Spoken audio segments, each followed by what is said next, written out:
तब आंतरिक संबंध स्थापित हो जाता है।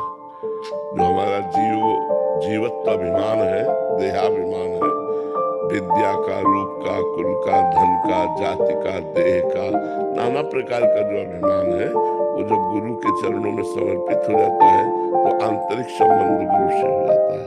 और आंतरिक संबंध होने का मतलब जो गुरु के हृदय में चल रहा है वही शिष्य के हृदय में चलने लगे। एक हरिव्यास देवाचार्य नाम के महापुरुष हुए हैं निम्बार्क संप्रदाय में।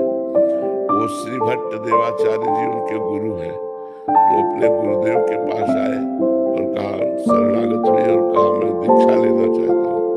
तो बोले दीक्षा ऐसे थोड़ी दे देंगे, जाओ 12 वर्ष गिरिराज जी की परिक्रमा करो राधा नाम रखते हुए। उन्होंने कोई प्रश्न नहीं किया कि कहाँ रहेंगे, क्या व्यवस्था, जो आज्ञा। 12 वर्ष गिरिराज जी की परिक्रमा की राधा राधा रखते हुए। 12 वर्ष बाद आए तो उनका, तुमको कुछ हमारी गोद में दिखाई दे रहा है? बोले नहीं। बोले जाओ फिर 12 वर्ष गिरिराज जी की परिक्रमा करो। गुरु आ गया।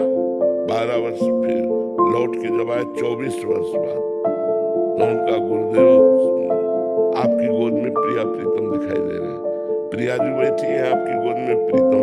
बोले आओ दीक्षा। उन्होंने ही महावाणी की रचना की, जो निम्बार्क संप्रदाय का जुगल सरकार की रस केली का महामहिमामय ग्रंथ है। महावाणी जी की रचना की।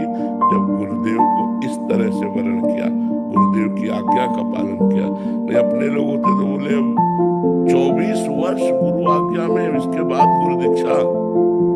तो गुरु दीक्षा कब दी? जब सिद्ध कर दी।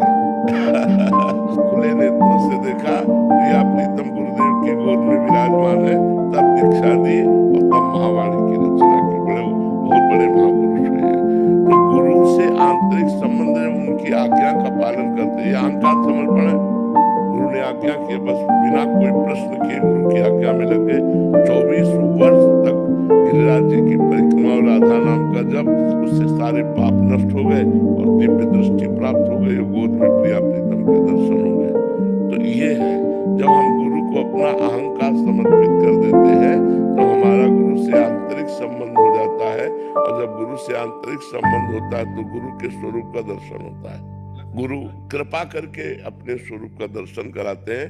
मुख्य तो कृपा होती, पर साधन उनकी आज्ञा का पालन करने से वो प्रसन्न हो जाते हैं कि हमारी आज्ञा का पालन किया। लखन